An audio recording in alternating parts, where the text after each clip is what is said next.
मुक्ताबाईच्या मागे जाण्याचा संकल्प करा, तुमचं वाटोळच होऊ शकत नाही असं मातृदैवत आहे, कृपाळू दैवत आहे मुक्ताबाई.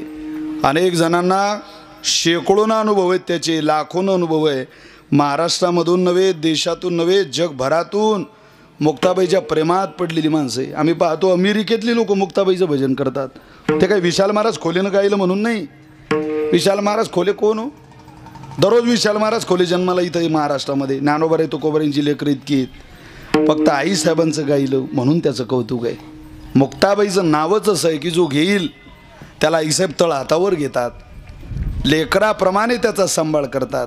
जर इतका सांभाळ करण्याची ताकद माझ्या दैवतामध्ये असेल तर इतरत्र कोणाच्या मागे जाण्यात आम्हाला आता अभिलाषा वाटत नाही. काय करावी साधनी, काय करतात ते दुसरं, काय नवे एकतेने.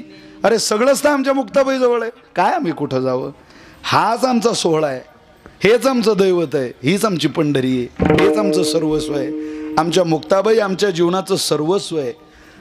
आयुष्याची सुरुवातही मुक्ताबाईपासून आहे. फक्त या जीवनाचा शेवट मुक्ताबाईकडं व्हावा, या जीवनाचा शेवट मुक्ताबाईच्या भजनात व्हावा, मुक्ताबाईची पूजा करताना व्हावा, मुक्ताबाईची उपासना करताना व्हावा. कोण आईच्या पोटातून शिकून आले?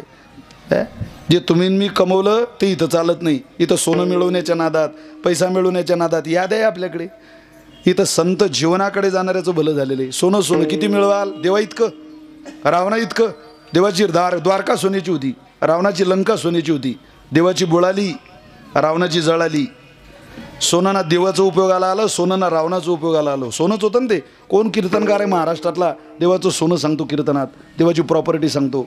देवानं केलेली संत कृपा. देव संतांच्या प्रेमात पडला, संत देवाच्या प्रेमात पडले, संतांवर देवाने कृपा केली. त्या कृपेच्या अपेक्षेत, त्या सावलीत देवाला सुद्धा देहभाव विसरून देवपण सोडून राहावं लागलं. याचं वर्णन करणारे आम्ही सगळी लेकर आहोत. त्यामुळं संतांकडे जाण्याचं स्वारस्य जर देवाला वाटत असेल तर आपण इतरत्र कुठेही न पडता संत मार्गी चालती त्यांची लागो मज माते. काय करावी साधनी, काय नव्हे एकतेने.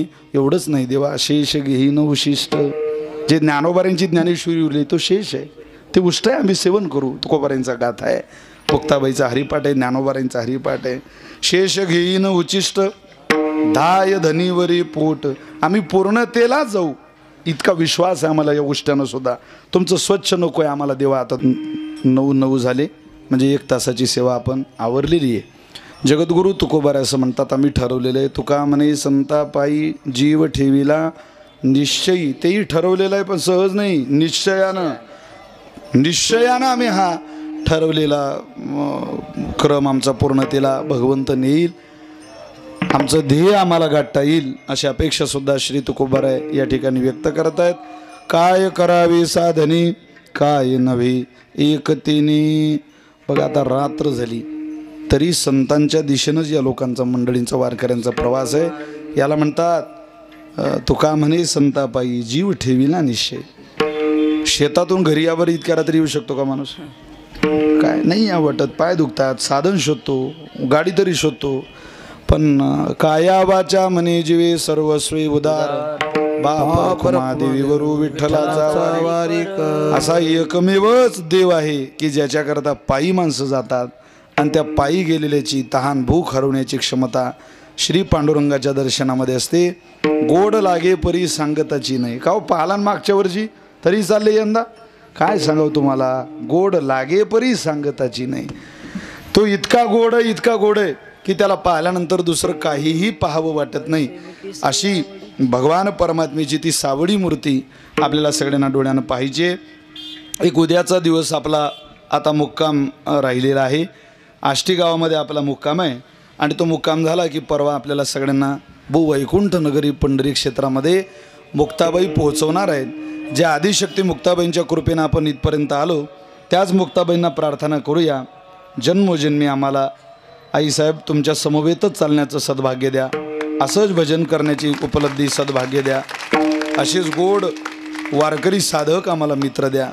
जन्मोजन्मी आम्हाला असेच वारकरी साथीला वारी करायला भेटले पाहिजे, असेच गोड पखवाजवादक गायक भेटले पाहिजे, असंच आईसारखं बापासारखं प्रेम देणारे आमचे बाबा जन्मोजन्मी आम्हाला श्री गुरु म्हणून लाभावे. हीच प्रार्थना आदिशक्ती मुक्ताबाईंच्या चरणी आपण करूया आणि सेवेला या ठिकाणी विराम देऊया. सगळ्यांच्याच चरणी अंतःकरणपूर्वक प्रणाम करतो। माढा शहरवासियांनी, इथल्या संपूर्ण तरुणांनी, इथल्या आबालवृद्धांनी आईसाहेबांच्या सोहळ्याचं जे स्वागत केलं ते फार अभूतपूर्व आहे, अतुलनीय आहे।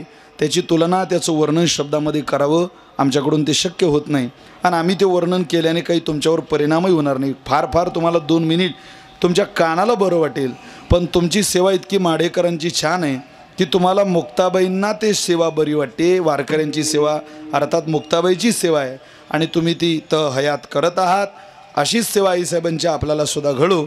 आज या ठिकाणी महाराष्ट्रातलं एक मीडियाच्या बाबतीतलं वारकरी संप्रदायाच्या सेवेमध्ये काम करणारं 1 नंबरचं चॅनल म्हणून आपण ज्या चॅनलकडे पाहतो ते जिव्हाळा नावाचं चॅनल, त्या जिव्हाळा चॅनलचे मालक आदरणीय अमोलदादा थोरातसुद्धा या ठिकाणी आहेत। मी मुक्ताबाई वारकरी परिवारांच्या वतीने, मुक्ताबाई पालखी सोहळ्याच्या वतीने, आमच्या सगळ्या लेकरांच्या वतीने आणि श्री गुरु बाबांच्या वतीने आपल्याला सगळ्यांना धन्यवाद देतो। ज्ञानोबारांचा सोहळा सगळ्यांना दाखवावा वाटतो, सगळी मीडियाही तिकडे धावते, पण आपली पावलं मुक्ताबाईकडे आले। मुक्ताबाई आपल्याला घराघरात पोहोचवायचे, आईसाहेब पोहोचलेल्याच आहेत। एखाद्या चॅनलमुळे, एखाद्या मीडियामुळे मुक्ताबाई मोठ्या होणार नाही, पण मुक्ताबाईची सेवा केल्यामुळे आपण नक्की मोठे होऊ। इतकी ताकद मुक्ताबाई या दैवतामध्ये आहे आणि ते निश्चित प्रत्येकाने केलं पाहिजे।